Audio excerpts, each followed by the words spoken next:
오늘 본문 말씀 보시겠습니다.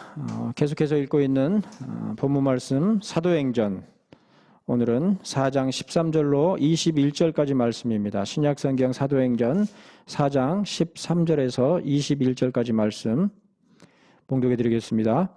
그들이 베드로와 요한이 담대하게 말함을 보고 그들을 본래 학문이 없는 범인으로 알았다가 이상히 여기며 또 전에 예수와 함께 있던 줄도 알고 또 병 나은 사람이 그들과 함께 서 있는 것을 보고 비난할 말이 없는지라 명하여 공회에서 나가라 하고 서로 의논하여 이르되 이 사람들을 어떻게 할까? 그들로 말미암아 유명한 표적 나타난 것이 예루살렘에 사는 모든 사람들에게 알려졌으니 우리도 부인할 수 없는지라. 이것이 민간에 더 퍼지지 못하게 그들을 위협하여 이후에는 이 이름으로 아무에게도 말하지 말게 하자 하고 그들을 불러 경고하여 도무지 예수의 이름으로 말하지도 말고 가르치지도 말라 하니 베드로와 요한이 대답하여 이르되 하나님 앞에서 너희의 말을 듣는 것이 하나님의 말씀을 듣는 것보다 옳은가 판단하라. 우리는 보고 들은 것을 말하지 아니할 수 없다 하니 관리들이 백성들 때문에 그들을 어떻게 처벌할지 방법을 찾지 못하고 다시 위협하여 놓아주었으니 이는 모든 사람이 그 된 일을 보고 하나님께 영광을 돌림이라. 이 표적으로 병 나은 사람은 40여서나 되었더라. 아멘. 봉독해드린 사도행전 4장 13절로 21절까지의 말씀 가운데서 보고 들은 것을 말하지 아니할 수 없다 하니 라는 제목으로 메시지를 나누도록 하겠습니다. 오늘 우리들의 시대에 기독교 신앙은 마치 중세시대의 유럽의 기독교 사회가 그러했던 것과 같은 감각적이고 경험적인 바탕을 기반으로 하는 것으로 정착되어 있습니다. 감정 위주이죠. 그리고 그러한 신앙의 풍조를 단적으로 확인할 수 있는 것이 바로 경건주의적인 실천 위주의 풍토라 할 것입니다. 존 그리션 메이첸이 그의 책 신앙이란 무엇인가에서 설명하는 바와 같이 오늘날 우리 시대의 기독교 신앙은 창조에 대한 교리나 섭리에 대한 교리 등을 이해하고 숙지하는 데에는 별 관심을 기울이지 않고 오히려 우리들 자신의 종교적 의지와 열정으로 하나님의 선하심을 얼마든지 고양시킬 수 있을 것이라고 하는 경건주의적인 풍토가 팽배해 있는 것입니다. 하나님 아버지의 말씀의 진리에 머무르기보다 우리 스스로 우리에게 회복된 그 어떤 능력을 가지고서 하나님께 영광을 돌리자. 그런 풍토가 온통 관영한 것이죠. 한마디로 오늘날 우리 시대의 기독교 신앙은 창조에 대한 교리나 섭리에 대한 교리와 같은 성경의 진리를 이해하고 수용하는 지적인 데에 중점을 두는 것이 아니라 종교적 경험과 스스로에게서 선한 의지를 이끌어내는 것을 통해서 하나님을 영화롭게 하는 선한 행실들로 나아갈 수 있다고 여기는 일종의 비유실론적인 반지성주의 혹은 반주지주의가 대세를 이루고 있습니다. 머리보다 가슴이 본질이다. 그렇게 생각하는 것이죠. 머리로 믿을 것이 아니라 가슴으로 믿어야 된다. 그러한 생각이 대세를 이루고 있는 것입니다. 그러나 이적과 표적이 예수 그리스도의 공생의 기간 다음으로 많았던 사도행전의 초기 기독교 시대만 보더라도 정작 기독교 신앙의 본질은 이적과 표적들에 있는 것이 아니라 예수 그리스도에 관한 복음의 교리들, 예컨대 사도행전 4장 12절에 기록한 바 다른 이로서는 구원을 받을 수 없나니 천하 사람 중에 구원을 받을 만한 다른 이름을 우리에게 주신 일이 없음이라고 한 베드로 사도의 성령이 충만한 가르침에 있음을 볼 수가 있습니다.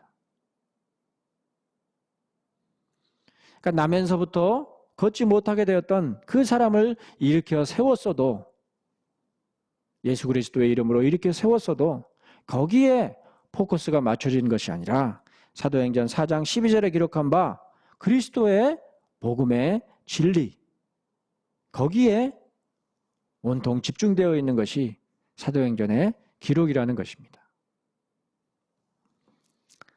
바로 얼마 전에 베드로와 요한 사도는 나면서 걷지 못하게 되었던 어떤 구거라는 사람을 일으켜 걷게 하는 이적을 이끌었었지만 정작 사도들 자신과 이적을 경험한 그 사람, 그리고 심지어 솔로몬 행각에 모여든 남자의 수만 약 5천이나 되는 큰 무리들이 진정으로 주목했던 것은 바로 그들의 영혼이 구원을 얻음과 관련한 예수 그리스도의 복음의 교리에 있었던 것이죠.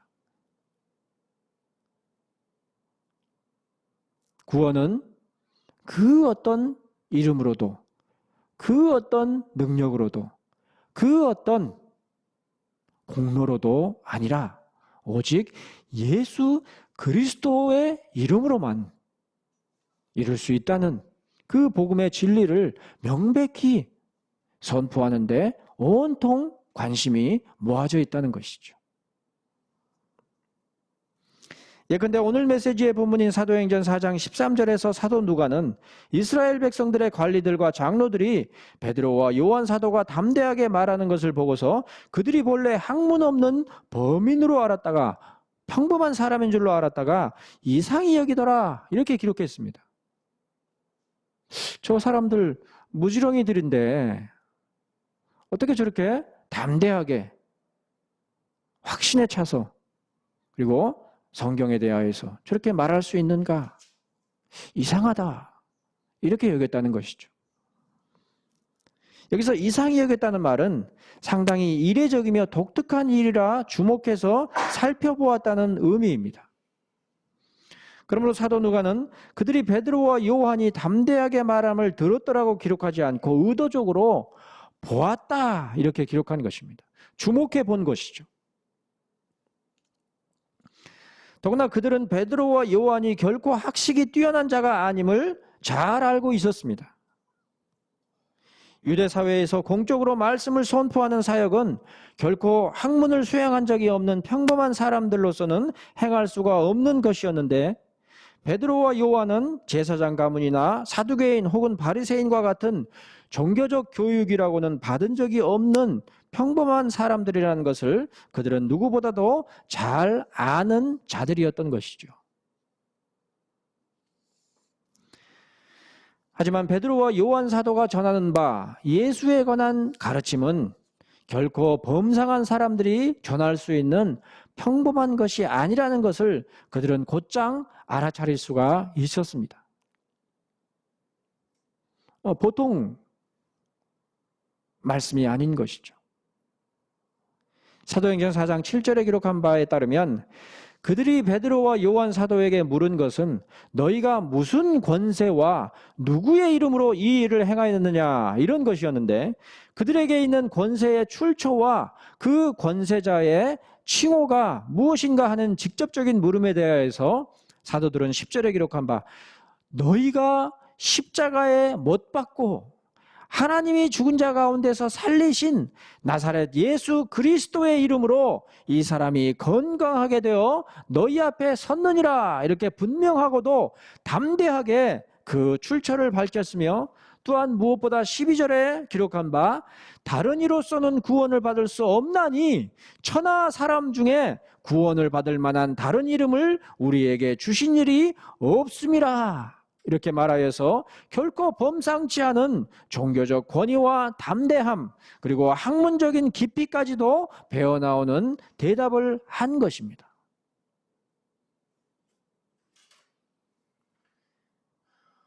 입이 딱 벌어지게 만드는 뭐라고 반박할 수 없는 그런 명백한 대답을 했던 것이죠.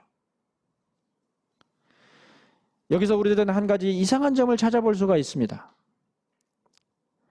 감각적이고 경험적인 것을 신앙의 진수라고 여기는 오늘날의 풍조로 볼 때에 당시에 백성의 관리들과 장로들이 주목할 만한 사건은 분명히 나면서 못 걷게 된 이가 뛰어서서 걸으며 걷기도 하고 뛰기도 하며 하나님을 찬송한 일일 것인데 정작 백성들의 관리들과 장로들의 이목을 사로잡는 베드로와 요한 사도의 답변은 기적에 대한 것이 아니라 구원과 관련한 답변이었다는 점이 다소 의외인 것입니다. 그러므로 백성의 관리들과 장로들은 그러한 사도들의 답변을 이상하게 여기게 되었던 것이죠. 평범한 그런 답변은 아닌 것 같다. 결코 무시할 만한 그런 대답은 아닌 것 같다. 범상치가 않구나. 그렇게 여긴 것이죠. 사실 이적과 표적은 시각적으로 가장 직접적인 놀라움과 믿음을 제공하는 것처럼 생각되겠지만 정작 믿음이라는 것은 단순히 시각적인 놀라움이나 직관적인 경탄에 그 본질이 있는 것이 아니라 그 가운데 드러난 지식적인 요소들에 담겨 있는 것임을 우리들은 이 짧은 신약 성경의 에피소드 가운데서 간파해 볼 수가 있습니다. 오늘 본문 14절에 기록한 바 병 나은 사람이 그들과 함께 서 있는 것을 보고 비난할 말이 없는지라. 이러한 말씀으로 볼 때에 나면서 못 걷게 된 그 사람이 일어서서 걷게 된 그 이적은 너무나도 명백하여 결코 부정할 수 없는 것임에 분명함에도 불구하고 정작 중요하게 부각되어야 할 것은 그러한 이적 자체가 아니라 다른 이로서는 구원을 받을 수 없나니 천하 사람 중에 구원받을 만한 다른 이름을 우리에게 주신 일이 없음이라는 그리스도의 복음과 구원의 교리에 관계된 지식들의 온통 무게가 실려 있는 것입니다.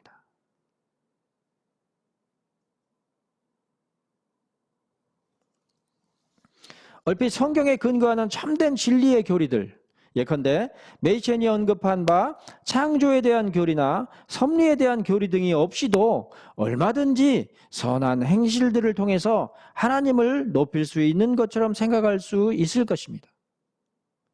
우리가 성경은 잘 몰라도 이웃들을 사랑하고 봉사하고 섬기는 그 선한 행실들 가운데서 이웃들에게 칭찬을 받으면 그것으로 하나님께 영광을 돌릴 수 있지 않겠는가? 그 말이죠. 사도행전 4장 9절에 기록한 바 병자에게 행한 착한 일에 대하여서는 12절에서 언급하는 예수 그리스도의 이름을 믿는 간단한 지식만으로도 얼마든지 가능하다는 것을 베드로와 요한 사도가 보증하고 있는 것처럼 보일 수 있는 것입니다.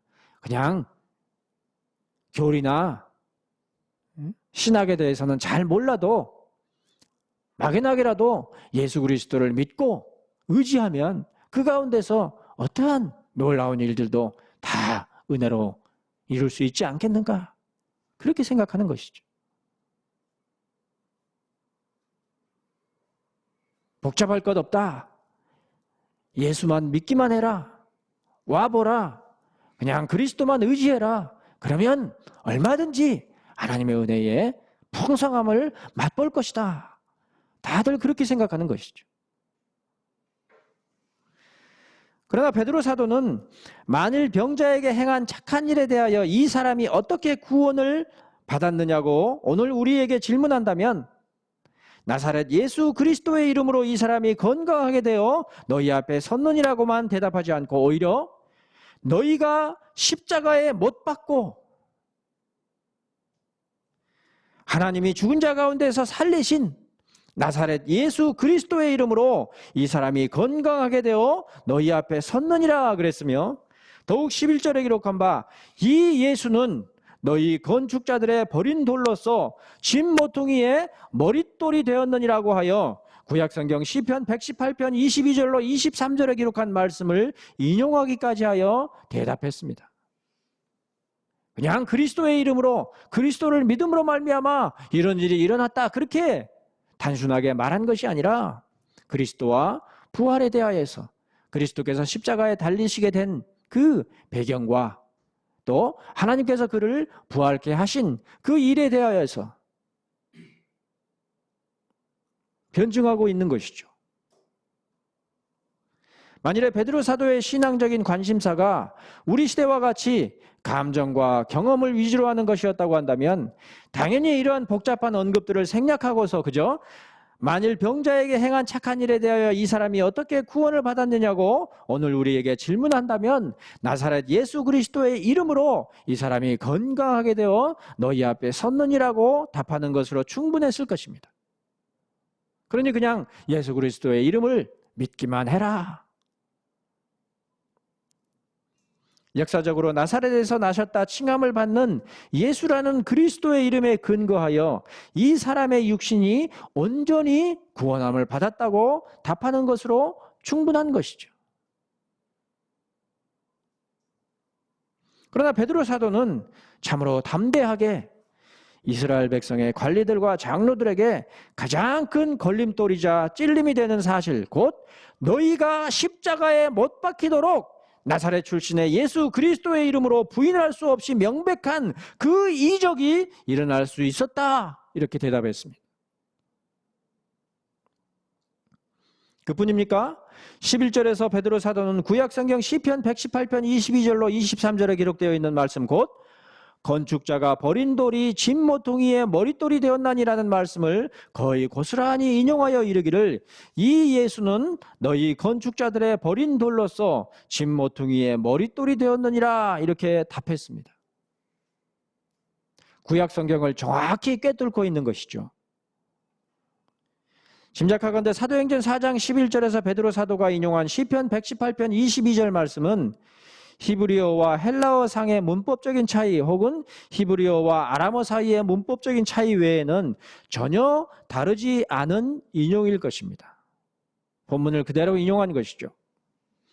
그런즉 사도행전 4장 11절에서 베드로 사도는 그저 종교적 습관들과 행실들을 따라서 성전과 관련한 기득권을 유지해오고 있을 뿐인 사두개인들에 대하여서 구약 성경의 정통한 인용과 적용으로서 답변한 것임을 알 수가 있는 것이죠. 학위도 있고 배정받은 자리도 있어서 공신력이 있지만, 그러나 정작 구약 성경의 참다운 맥락에 대해서 전혀 알지 못하는 그런 자들 앞에서 제대로 된 신학교육도 받지 못했던 갈릴리 출신의 어부가 담대하게 시편 118편을 인용하여서 그가 바로 그리스도라는 사실을 변론하고 있는 것이죠. 사실 시편 118편은 이스라엘의 지도자들에게 거부를 당했던 일들을 떠올리는 다윗의 탄식시 가운데 하나입니다. 하나님의 기름 부음을 받고 세워졌지만 백성들이 온통 거부하는 그 일들에 관련한 시편이란 말이에요. 그는 사울의 뒤를 이을 왕으로 기름 부음을 받았음에도 불구하고 사울 왕과 그의 신하들, 심지어 블레셋의 대적들과 그의 형들에게조차 인정을 받지 못하고 무시함을 받았던 자였으나 여호와 하나님께서는 그의 편이 되어주셔서 블레셋의 강력한 대적 골리앗조차 두려워하지 않도록 하신 그런 자였습니다. 다 벌벌 떠는 그 골리앗 앞에서 전혀 기죽지 아니하고 담대하게 물맷돌을 던지는 그런 자였죠. 뿐만 아니라 다윗은 평생토록 그를 인정하지 않으며 그 자리를 노리는 대적들과 심지어 그의 셋째 아들 압살롬의 반란으로 말미암아 궁궐에서 내어 쫓기는 수모까지 겪어야만 했으니 그야말로 건축자가 버린 돌과 같은 굴곡진 인생을 살았던 인물이었죠. 그러나 다윗은 건축자가 버린 돌과도 같았던 그가 집 모퉁이의 머릿돌이라는 사실을 잊어버리지 않았습니다. 오히려 그가 비록 건축자가 버린 돌과도 같이 귀히 여김을 받지 못한다 할지라도 분명 집 모퉁이의 머릿돌이 되었음을 의심하지 않으며 이르기를 이는 여호와께서 행하신 것이요 우리 눈에 기이한 바로다, 이렇게 이어지는 23절에 기록했는데, 베드로 사도는 다윗이 기록한 바로 그 시편이 나사렛 예수 그리스도에 관련한 말씀임을 놀랍도록 정확하게 상기시켰던 것이죠. 바로 그러한 이유로 사도행전 4장 13절에서 백성의 관리들과 장로들은 그러한 베드로 사도의 답변하는 것을 보고서 이상히 여기게 되었던 것입니다.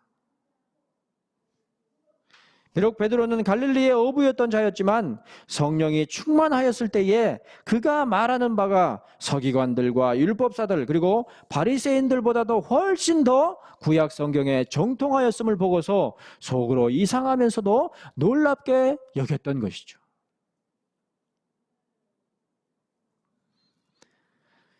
그런데 베드로 사도와 관련하여 백성들의 관리들과 장로들이 알게 된 바는 그뿐이 아니었습니다. 이어지는 사도행전 4장 14절까지에 기록된 바에 따르면 그들은 베드로 사도가 전에 예수와 함께 있었던 줄도 알고 있었으며 또한 베드로 사도가 선포한 바 나사렛 예수 그리스도의 이름으로 일어나 걷게 된 그 사람이 그들과 함께 서 있는 것을 보고 비난할 말이 없을 만큼 명백하여 이를 인정하지 않을 수 없었습니다. 그 이적을 체험한 자가, 그 당사자가 눈앞에 같이 서 있었단 말이에요. 계속되는 16절에 기록한 바 그들로 말미암아 유명한 표적 나타난 것이 예루살렘에 사는 모든 사람에게 알려졌으니 우리도 부인할 수 없는지라고 한 것에서 알 수가 있듯이 그들의 종교적 양심으로 전혀 부인할 수 없을 만큼 분명한 예수 그리스도의 복음에 관련한 확신할 만한 증거들이 드러나 있었던 것입니다. 거부할 수 없는 것이죠. 이처럼 사도들로 말미암아 일어났던 표적과 기사들은 그 자체로 부인할 수 없을 만큼 명백했습니다. 그들 눈앞에 서 있는 그 병 나은 사람과 베드로 사도의 출신에 관한 명백한 정보들 가운데서 그 모든 이적과 표적들이 성령의 역사하심으로 말미암은 사실을 전혀 부인할 수가 없었던 것입니다. 그렇지 않고서는 설명할 길이 없죠. 그러므로 이미 일어난 그 기사들에 관하여서 이미 사람들에게 알려진 바를 거부하거나 무의로 돌릴 수는 전혀 없었던 것이죠. 예루살렘의 온 백성들이 그 놀라운 일들이 성령의 역사하심이라는 사실을 다 알게 되었단 말이에요. 하지만 백성의 관리들과 장로들은 그처럼 명백한 증거와 사실들을 거스를 수 없음에도 불구하고 끝내 이것이 민간에 더 퍼지지 못하게 그들을 위협하여 이후에는 이 이름으로 아무에게도 말하지 말게 하자 이렇게 모의하여 사도들을 불러서 경고하여 이르기를 도무지 예수의 이름으로 말하지도 말고 가르치지도 말라 이렇게 위협할 뿐이었습니다. 그들 눈앞에서 명백한 성령 하나님의 역사하심을 부인할 수 없을 만큼 확인하였으면서도 그들의 종교적인 양심은 끝내 진리를 거스르며 대적할 뿐이었던 것입니다.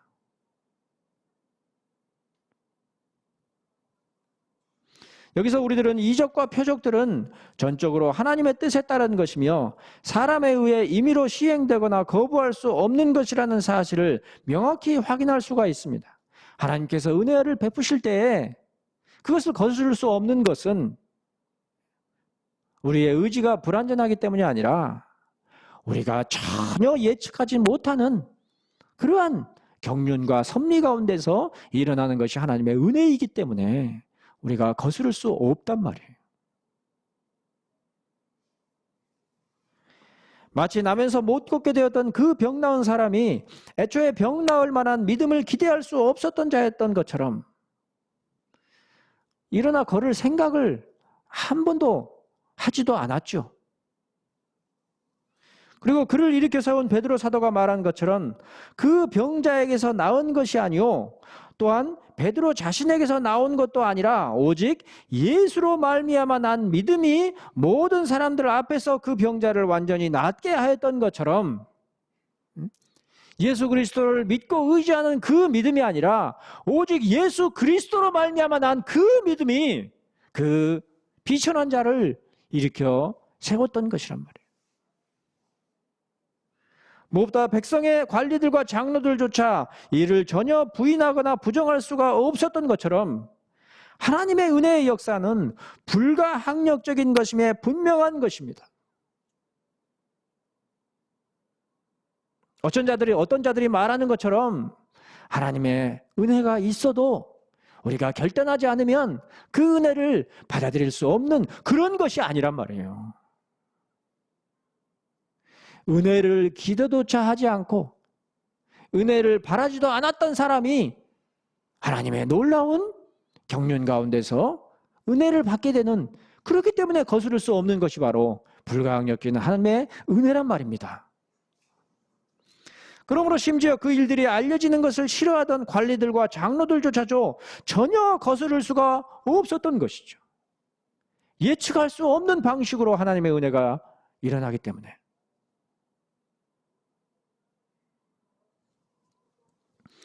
그러나 백성의 관리들과 장로들이 끝내 거스른 것은 나사렛 예수 그리스도의 이름으로 전하는 복음의 진리에 관한 것이었습니다. 그 은혜와 이적 자체는 거스를 수 없지만 복음의 진리에 대하여서는, 그리스도의 복음에 대하여서는 그 끝내 어떻게 해서든 숨기려고 그랬단 말이에요. 하나님의 은혜는 그의 뜻을 따라 임의로 역사하되 하나님의 진리는 자신들의 뜻을 따라 얼마든지 거부하며 대적할 수 있을 것이라 여기며 실제로도 그처럼 대적하여 행했던 것이니, 사도들을 불러 경고하며 이르기를 도무지 예수의 이름으로 말하지도 말고 가르치지도 말라고 한 것은 바로 그러한 저들의 완악함을 단적으로 보여주는 말씀인 것입니다. 전혀 예측할 수 없는 하나님의 은혜였다는 것을, 성령의 역사였다는 사실을 눈앞에 직접 보면서도 끝끝내 그리스도의 복음의 진리만큼은 어떻게 해서든지 거스르려고 했던 그런 완악한 자들이란 말이에요.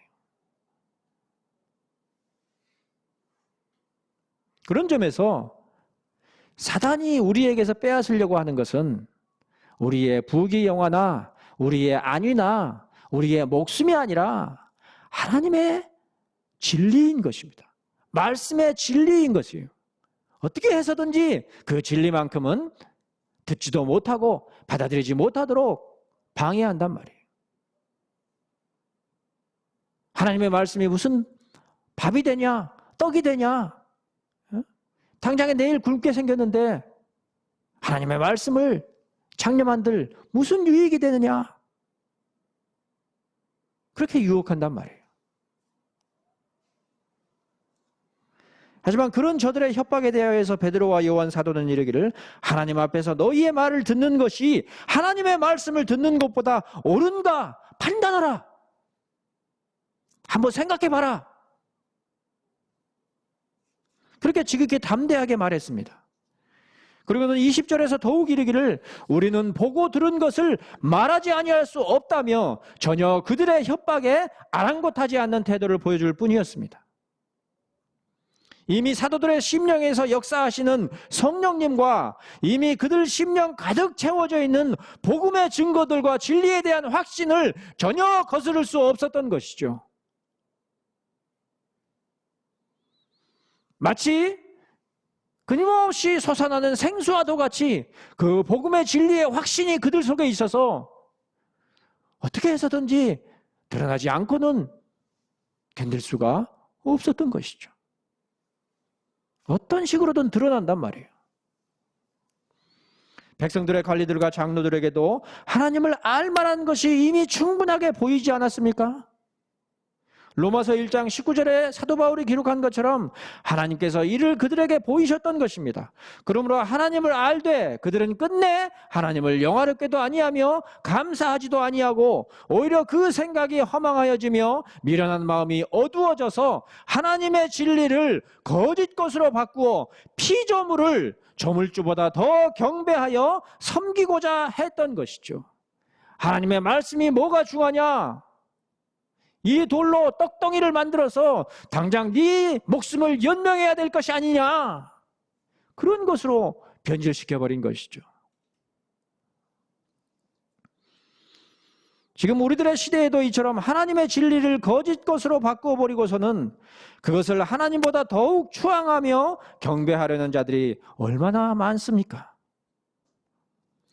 성경 곳곳에 명백히 드러나 있는 예수 그리스도의 복음 진리와 더불어서 로마서 9장 6절로 8절에 기록한 바 이스라엘에게서 난 그들이 다 이스라엘이 아니요 또한 아브라함의 씨가 다 그의 자녀가 아니라 오직 이삭으로부터 난 자라야 내 씨라 불리리라 하셨으니 곧 육신의 자녀가 하나님의 자녀가 아니요 오직 약속의 자녀가 씨로 여기심을 받느니라는 말씀과 더불어서 로마서 9장 10절로 13절에 기록한 바 또한 리브가가 우리 조상 이삭 한 사람으로 말미암아 임신하였는데 그 자식들이 아직 나지도 아니하고 무슨 선이나 악을 행하지 아니한 때에 택하심을 따라 되는 하나님의 뜻이 행위로 말미암지 않고 오직 부르시는 하나님으로 말미암아 서게 하려 하사 리브가에게 이르시되 큰 자가 어린 자를 섬기리라 하셨나니 기록된 바 내가 야곱은 사랑하고 에서는 미워하였다 하심과 같으니라는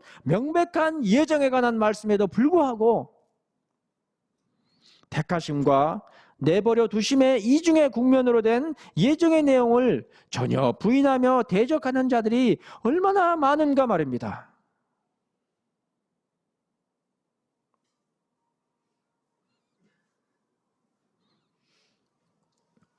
그러한 자들은 로마서 9장에 기록한 바 명백한 예정의 말씀, 심지어 말라기 1장 2절로 3절에 미리 기록한 바 나 여호와가 말하노라 에서는 야곱의 형이 아니냐, 다 이삭의 자손이 아니냐.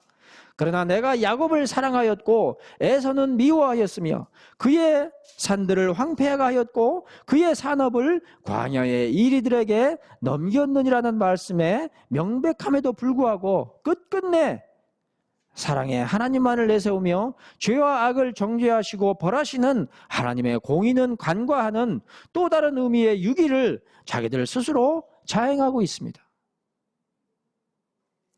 하나님의 공의는 살짝 눈 감아버리고 사랑만 애써 창념하는, 그로 말미암아 하나님의 복음의 진리에 참된 국면을 전혀 파악할 수 없는 그런 자들이죠. 무엇보다도 하나님의 사랑은 누구는 택하시고 누구는 택하시지 않는 그런 편협함이 없으시니 그러므로 예수 그리스도께서는 모든 인류의 구원을 위하여 십자가에 못 박히셨다고 주장하는 자들을 향하여서 로마서 9장 14절에서 사도 바울은 말하기를 그런즉 우리가 무슨 말을 하리요 하나님께 불의가 있느냐 그럴 수 없느니라 이렇게 기록했으며 21절로 23절에서 더욱 분명하게 이르기를 토기장이가 진흙 한 덩이로 하나는 귀히 쓸 그릇을 하나는 천히 쓸 그릇을 만들 권한이 없느냐? 있죠. 토기장의 마음이죠.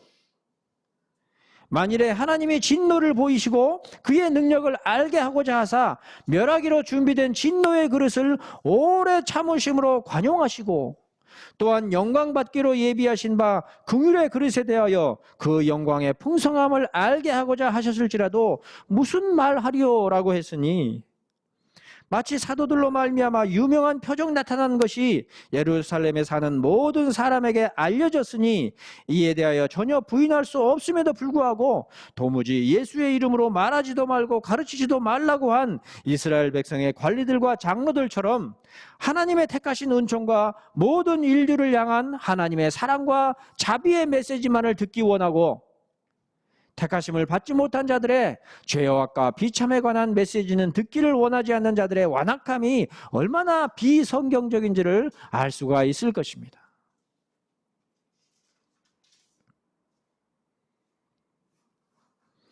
그러므로 사도행전 4장 19절로 20절에 기록한 바 하나님 앞에서 너희의 말을 듣는 것이 하나님의 말씀을 듣는 것보다 옳은가 판단하라. 한번 상고해봐라. 우리는 보고 들은 것을 말하지 아니할 수 없다고 한 사도들의 답변과 같이 주는 곧 영원히 찬송할 이시로다 아멘이라고 찬양하기를 원하는 백성들은 결코 하나님의 택하심 가운데 드러나 있는 그 사랑하심과 더불어서 택하시지 않은 자들이 그 스스로 행하는 바 불의에 대하여 정죄하시며 심판하실 하나님의 공의의 예정을 수긍하며 확신하지 않을 수가 없는 것이죠. 그 죄를 행하는 그 완악함 때문에 하나님께서 벌하시는 것이 아니라 그 죄를 범하는 그 완악함이 저들이 이미 하나님의 택하심 안에 있지 않은 사실을 증명하는 것입니다.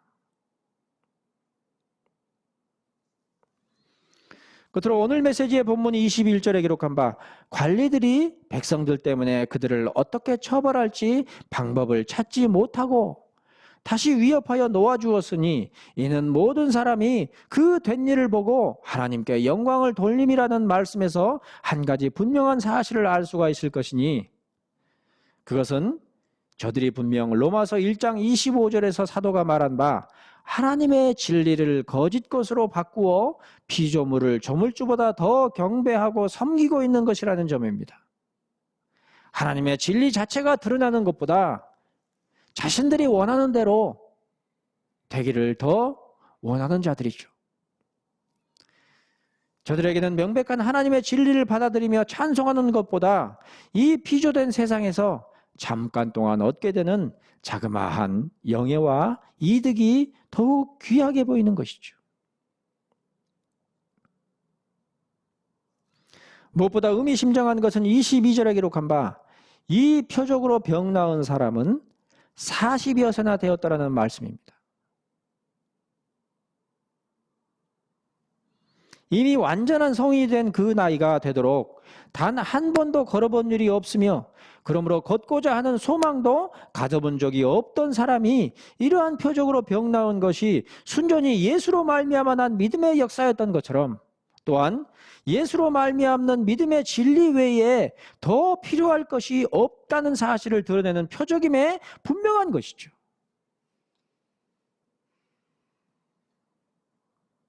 기대치도 않은 일평생 안진뱅이로 살았는데 뭐 안진뱅이로 살다가 죽겠지 그렇게 생각하고 있었던 그 사람이 무엇으로 말미암아 일어서 걷게 되었어요?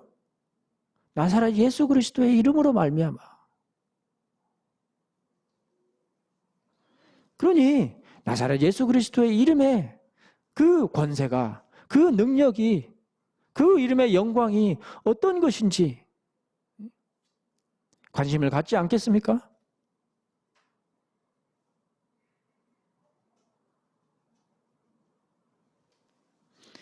사도행전 4장 19절로 20절에 기록한 바 하나님 앞에서 너희의 말을 듣는 것이 하나님의 말씀을 듣는 것보다 옳은가 판단하라. 우리는 보고 들은 것을 말하지 아니할 수 없다고 한 사도들의 답변과도 같이 이제 그의 남은 생애에 있어서도 주 예수 그리스도의 복음의 가르침과 진리에 대한 추구함과 믿음 외에 다른 것을 붙잡을 이유가 없음을 시사하는 또 다른 의미의 표적으로서 40여서나 되는 그 사람의 병 나은 표적이 있었던 것입니다. 마치 룻이 나오미를 붙쫓았던 것처럼 이 병 나은 자는 베드로 사도를 붙쫓고 그가 전하는 진리에 장념케 되었던 것이죠. 예수 그리스도의 복음의 진리에. 그런즉 지금 이 메시지를 듣는 우리들이야말로 하나님 앞에서 너희 곧 하나님의 진리를 거짓 것으로 바꾸어 피조물을 조물주보다 더 경배하고 섬기는 자들의 말을 듣는 것이 하나님의 말씀을 듣는 것보다 옳은가 판단하여야 할 것입니다. 그리고는 곧장 우리들도 보고 들은 것을 말하지 아니할 수 없다고 확신하며 붙잡는 견고하고 지식 있는 믿음을 지니시기를.